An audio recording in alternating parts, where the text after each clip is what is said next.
Bueno, vamos a ir cambiando de tema, pero el tema siguiente nace, bueno, para nosotros van a ser un poquito del tema que vimos anteriormente, que es los polinomios de Taylor. Entonces, por ejemplo, nosotros sabemos que a la x es 1 más x cuadrado medios. Y uno puede decir, bueno, el siguiente término es un error de orden 3, ¿verdad? Entonces dijimos x a la 3 sextos más la exponencial en algún otro valor. Y esto lo hacemos porque la función e es 3 veces diferenciable. Pero no solo la función e, las demás funciones son 3, 4, 5 veces diferenciables, n veces diferenciables, para cualquier n que nosotros queramos, ¿verdad? Quiere decir que uno siempre, con estas funciones infinitamente diferenciables, puede hacer el polinomio de Taylor más grande, ¿verdad? Entonces uno puede hacer que a la x sea 1 más x al cuadrado y continuar hasta 100.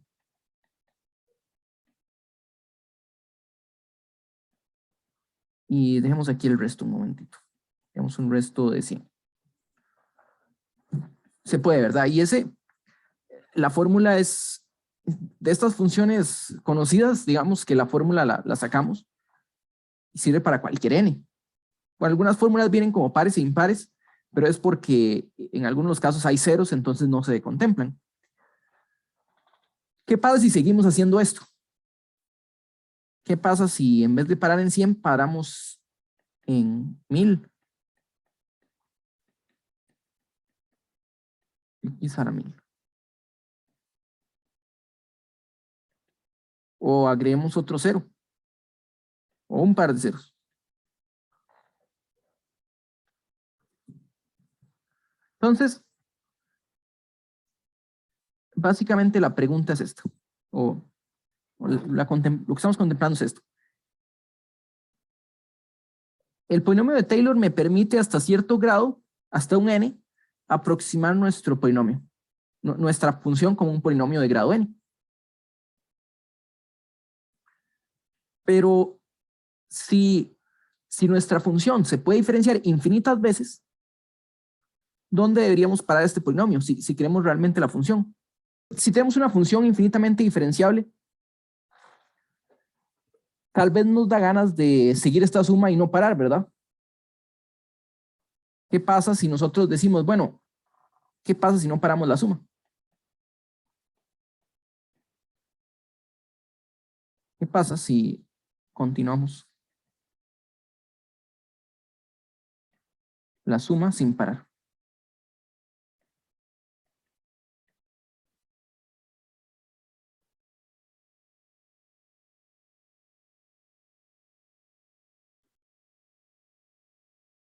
Entonces, digamos sea la x, y uno le tiene inicio, pero la suma tiene inicio, pero no tiene final. Uno podría decir, bueno, empezamos x a la 2 y así seguimos, ¿verdad? Algo como así. Nosotros decimos que estamos sumando un índice k, teníamos un x a la k y un k factorial. Y aquí teníamos un n, ¿verdad? El n que ustedes me quieran decir se lo podemos poner aquí. Pero ¿qué pasa si en lugar de poner n, ponemos aquí un infinito? Seguimos y no paramos.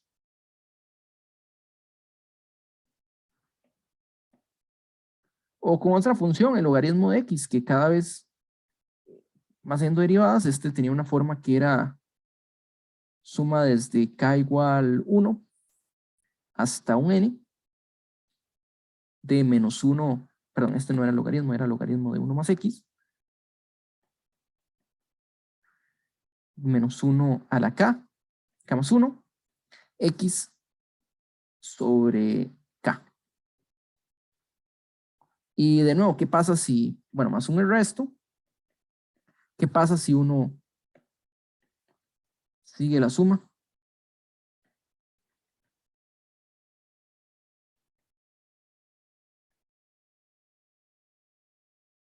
Y me faltó la potencia, k, abajo sí es una k,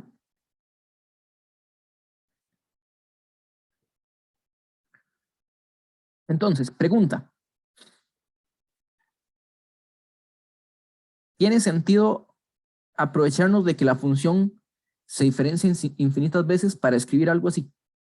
Profe, ¿qué pasaría? La aproximación sería cada vez más exacta y, digamos, dejaría de existir el error. Algo así, no sé.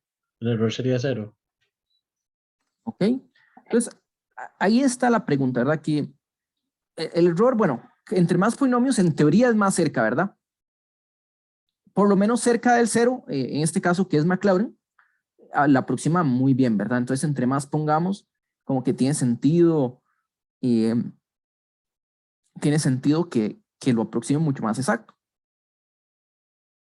Si estamos lejos, típicamente sí, típicamente la aproximación se hace mejor cuando estamos más lejos, pero si el intervalo no es acotado, tal vez vamos a tener problemas. Porque el resto es una función que no tiene por qué ser acotada, ¿verdad?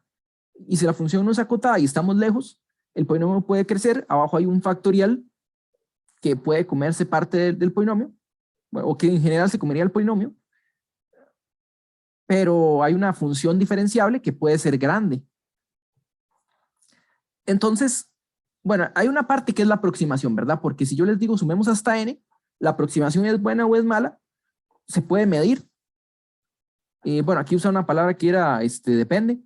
Eh, bueno o malo va a depender de la situación, ¿verdad? En general uno puede decir, ¿será que cuando uno pone más polinomios, la aproximación se da? Bueno, la primera pregunta es la siguiente. ¿Tiene sentido poner este infinito si se, o sea, el infinito ya lo conocemos, infinitamente diferenciable, quiere decir diferencie cuantas veces usted quiera. Pero también está el concepto de que estamos sumando hasta el infinito. Y es un concepto que, bueno, es popular, tal vez, entonces, esperaría que la mayoría lo han escuchado, tal vez no en los cursos, pero hasta el punto en el que estamos ahorita, es un concepto que no existe, ¿verdad? Nosotros sabemos sumar cualquier cantidad de números, inducción nos dice que podamos sumar cuantos números usted quiera sumar, pero no nos dice que podamos sumar una cantidad infinita. Antes de ver si tiene sentido, está la primera pregunta. ¿Es posible sumar una cantidad infinita de números?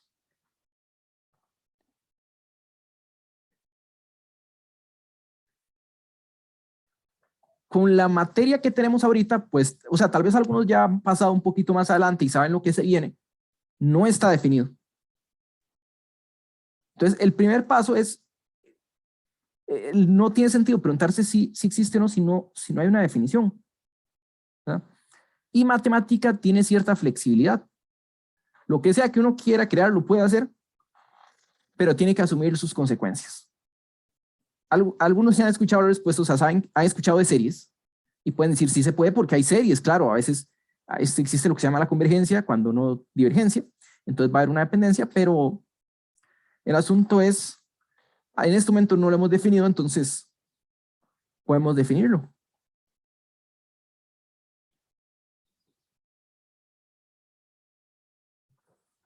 Podemos definirlo y cuando definimos algo, bueno, hay que ver qué pasa. Vamos a ir un paso atrás. Estamos hablando de una serie infinita. Estamos hablando de una sucesión de pasos. ¿Eso qué quiere decir? Nosotros, para cada n,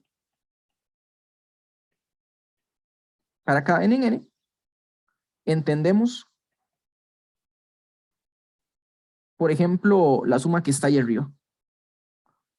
Me refiero a la exponencial, aunque no importa cuál agarremos.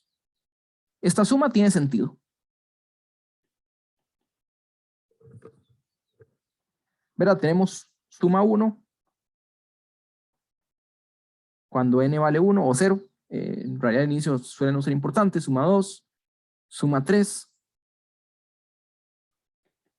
Y así podemos ir analizando cada una de estas sumas y luego ver cómo se comportan para decir va a existir una suma infinita. Bueno, aparecen varios conceptos que pueden ser extraños al inicio. Primero, Si uno suma una cantidad infinita de números positivos,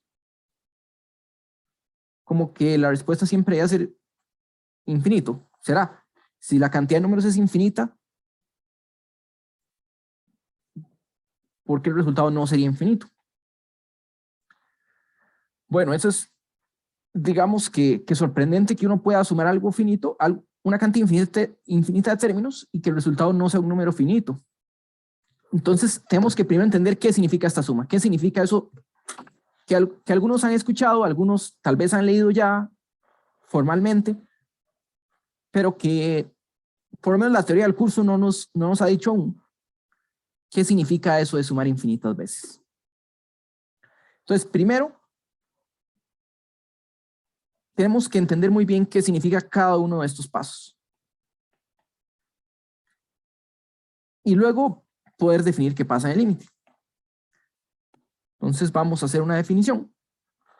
La parte de sumas infinitas se llama series, pero antes vamos a hablar de sucesiones.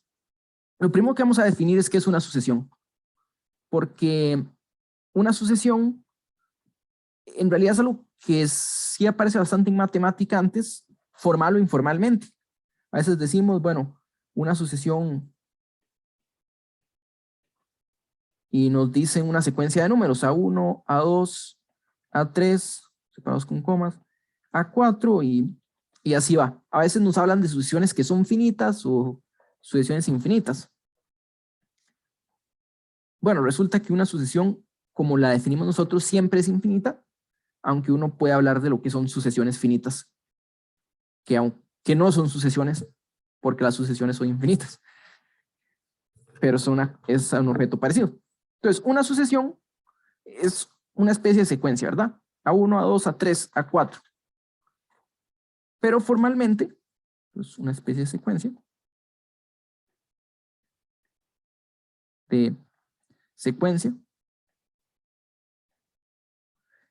Formalmente vamos a tratar solo sucesiones de números, aunque uno puede hacer sucesión de cualquier cosa. Igual, como decía antes, uno puede definir lo que le convenga a uno mientras viva con las consecuencias. Entonces, una sucesión numérica se va a remontar a lo que más trabajamos en matemática, a una función. Es una sucesión y usualmente la escribimos algo así, xn, n en n. Entonces, en este curso usualmente n quiere decir que empezamos en 1, pero si nos conviene vamos a empezar en 0. Entonces, una sucesión es una función que va de n en R. Claro, una sucesión numérica. En realidad, cambie R por los números complejos si quiere seguir hablando de números, pero póngale cualquier cosa. Es una sucesión numérica, que la vamos a llamar aquí en este curso como numérica, o sea, numérica no lo vamos a estar usando la mayor parte del tiempo, por lo menos no. Es una función que va de los números naturales a los números reales. Bueno, nosotros usualmente escribimos una función como x de n, ¿verdad? O sea, tenemos una función x que toma valores naturales y nos devuelve valores reales.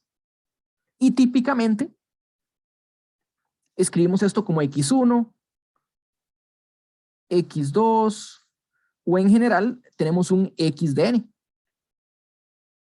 Pero por conveniencia, cuando trabajamos sucesiones, vamos a usar, en vez de xn, usamos x sub n.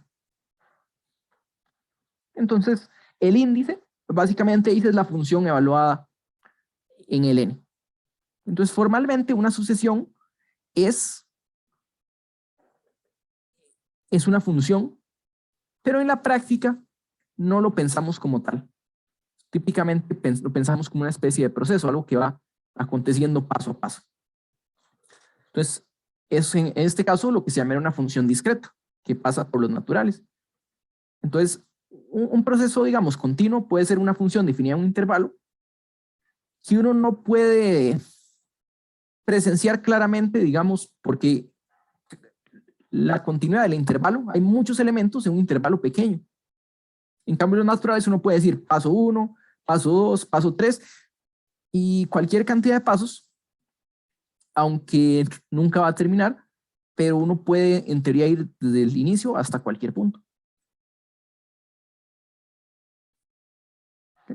Entonces, esta notación de x grande como función no es la que usamos, sino que usamos el x sub n para denotar esta función. Entonces, lo que quiere decir esto por definición, xn es lo mismo que xt en este caso. Entonces uno puede hacer todo tipo de sucesiones, o sea, es hacer una función cualquiera. Entonces tenemos, por ejemplo, xn, que sea la función n. O sea, la sucesión xn de n en n, la podemos denotar como empieza con el 1, luego el 2, 3, 4, puntos suspensivos. ¿Okay? Podemos definir una sucesión que repite muchos valores, que es xn igual a menos 1 a la n. O sea,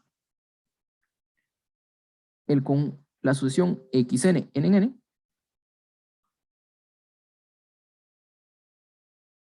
va a ser igual a, empezando en menos 1, luego tenemos el 1, luego el menos 1, el 1, menos 1, y así sucesivamente. Cualquier cosa que se nos ocurra podemos definirlo como función xn igual a 2 a la n. Xn igual al logaritmo de n. Xn, la exponencial en n o seno de n.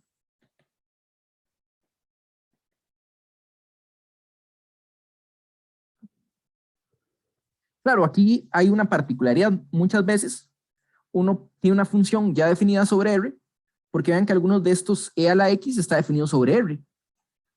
Pero podemos dejar, podemos considerar solo los valores enteros. Lo mismo con el logaritmo. Claro, el logaritmo es definido del 0 en adelante, pero están los valores naturales. Y nos quedamos solo con eso y tenemos una sucesión. Hay otro tipo de ejemplos que son sucesiones dadas por recurrencia, que pueden tener o no una fórmula explícita. Entonces, digamos, uno puede decir, bueno, digamos que x1 es 1 y xn más 1 es agarrar xn y sumarle n, que son definidas por recurrencia. O están los números de Fibonacci, que es una que también se conoce como la sucesión de Fibonacci, que nos dice f de 1 es 1, f de 2 es 1, y f de n más 2 va a ser igual a f de n más 1 más fn. Entonces, a diferencia de las funciones, por el hecho de ser discretos y tener un orden, uno puede definir un término en función de los anteriores, ¿verdad? Uno puede decir, claro, hay que hablar sobre el inicio cuando uno hace un tipo de definición así.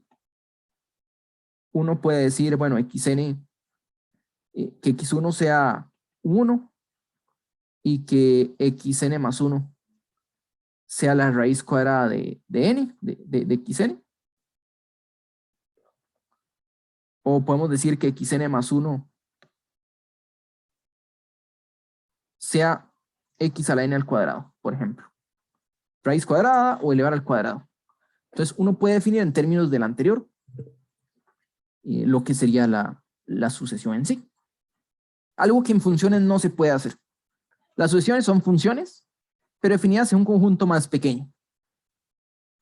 Eso significa que estamos en un contexto un poco más simple o simplificado que el contexto de 250, que teníamos funciones diferenciables, continuas. Entonces aquí tenemos menos cosas porque las funciones están separadas. ¿verdad? Antes nosotros teníamos una gran curva. Ahorita, si queremos representar en un gráfico,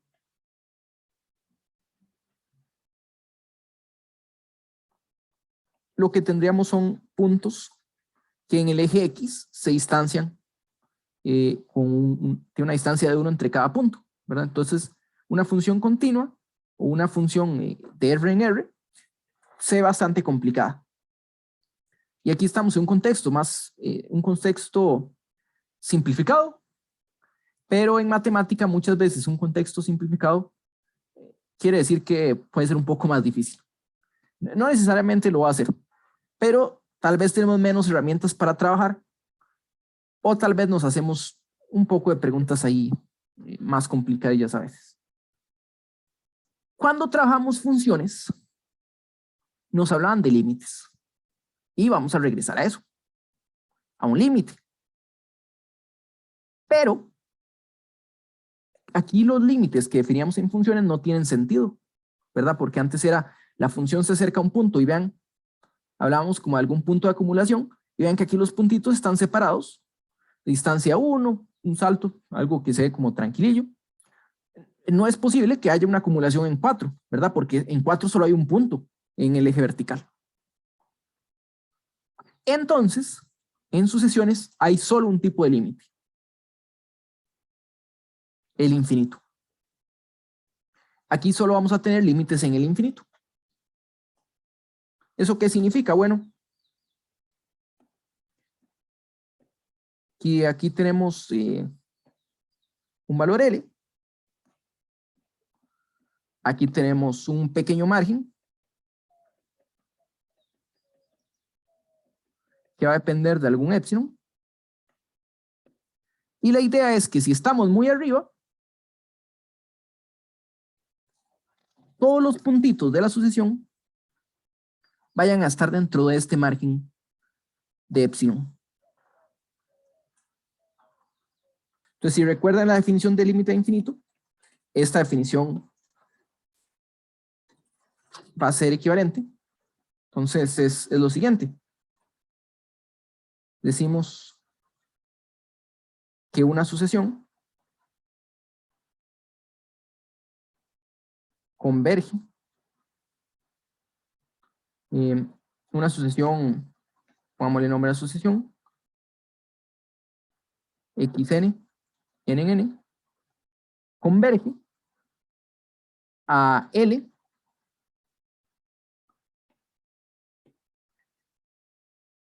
y cuando avanzamos mucho en la sucesión, estamos cerca del L. Si para todo epsilon positivo existe un n grande,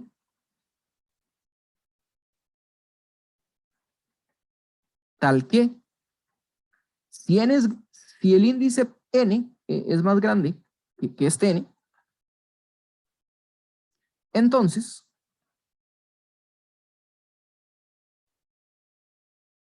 la distancia entre xn y este supuesto límite va a ser menor que epsilon. ¿Okay?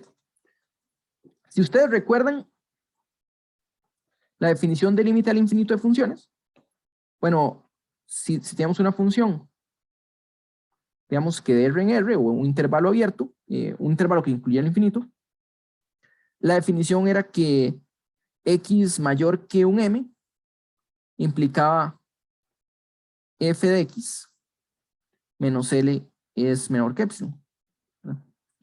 Y en este caso estaríamos hablando aquí arriba, recuerden que xn es un x de n, ¿verdad? Pues es la misma idea, la definición es la misma que teníamos antes. Y aquí, bueno, van a regresar los épsilons y los deltas no tanto. Los deltas sí van a tener sus apariciones, pero no tanto como los epsilon porque estamos solo en límites al infinito.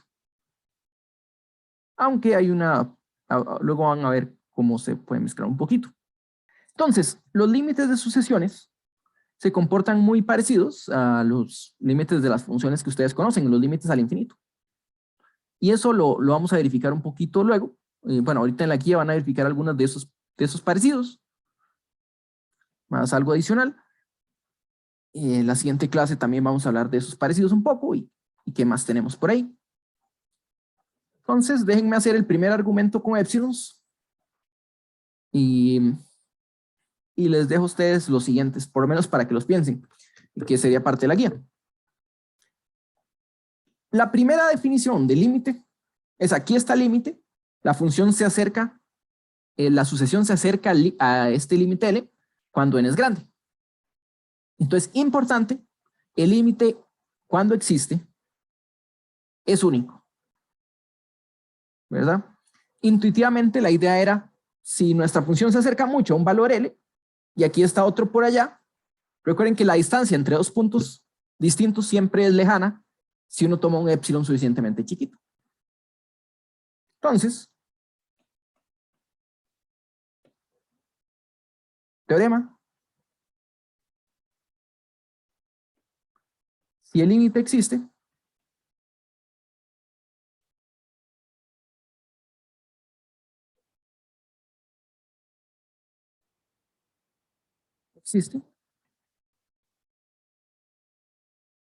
entonces es único.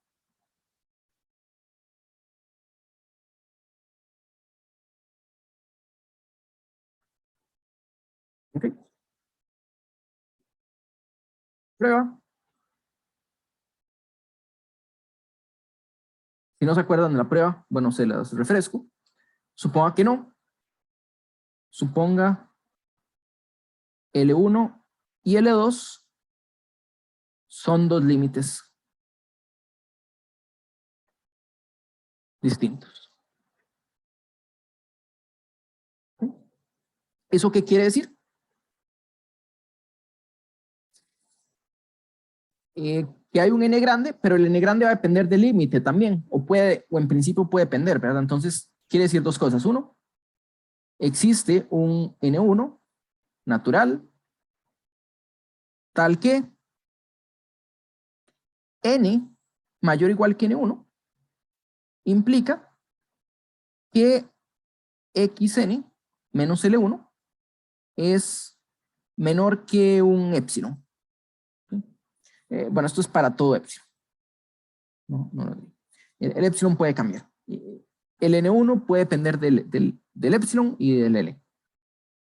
Pero teníamos lo mismo. Tendríamos lo mismo si vamos al L2, ¿no?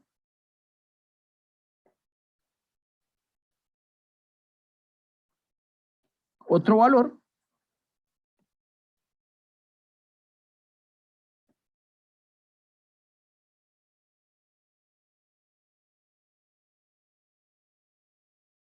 tal que la diferencia entre L1, xn y L2 es menor que épsilon.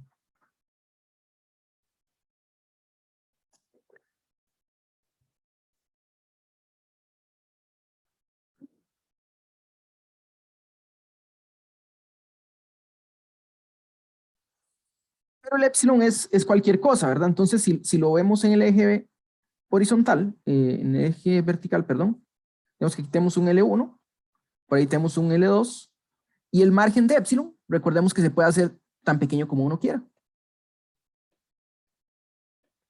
Entonces, podemos tomar el épsilon que queramos. Para llegar a una contradicción podemos tomar el punto medio. Entonces, sea épsilon el punto medio entre L1 y L2. Perdón, no el punto medio, queremos la distancia entre ellos para llegar al punto medio. Esto en valor absoluto. Y hagamos el punto medio. Bueno, sin pérdida de generalidad podríamos decir que el L2 era el más grande, ¿verdad? Como para decir que este número es positivo. Y quitarnos el valor absoluto. Y vean que tenemos dos n's. N1 nos dice cuando nuestro índice es más grande que el primero, que es N1, cumple tal cosa. El siguiente nos dice que cuando n es más grande que un N2, cumple otra cosa. Pero las ventajas que tenemos aquí, cuando íbamos al infinito, es que como X puede ser tan grande como queramos, eventualmente es más grande que cualquiera de estos dos números. Entonces, tome un n que sea el más grande de estos dos.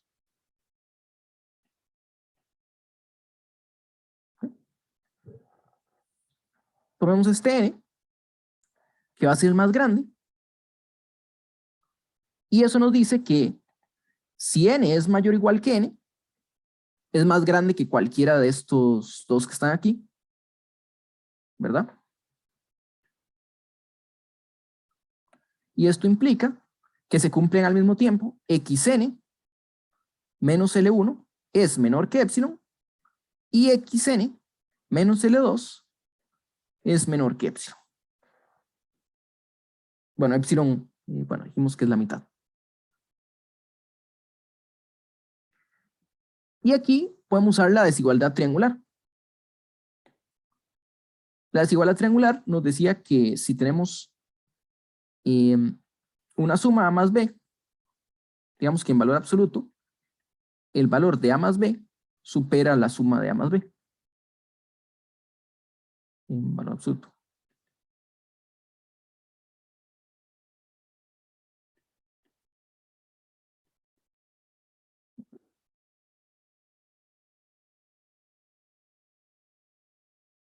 Entonces, lo que ocurre aquí es que si yo agarro xn menos L1 y le sumo xn menos L2, pero por conveniencia voy a cambiarles el orden, decir L2 menos xn. Esto debería ser mayor que la suma de estos de aquí, xn menos L1 más L2 menos xn, y hecho así para que se cancele el xn. Entonces, por un lado, cada uno de estos está acotado por epsilon. O sea, esto es menor o igual que 2 epsilon. Y eso nos dice que epsilon es mayor o igual que L2 menos L1. Y pasa el 2 a dividir entre 2. Lo cual es una contradicción porque escogimos epsilon. Ya. Esto nos dice que es un mayor estricto. Sí, gracias. Sí, es un mayor estricto. Entonces nos dice que epsilon es mayor estricto que L2 menos L1 medios, lo cual es una contradicción.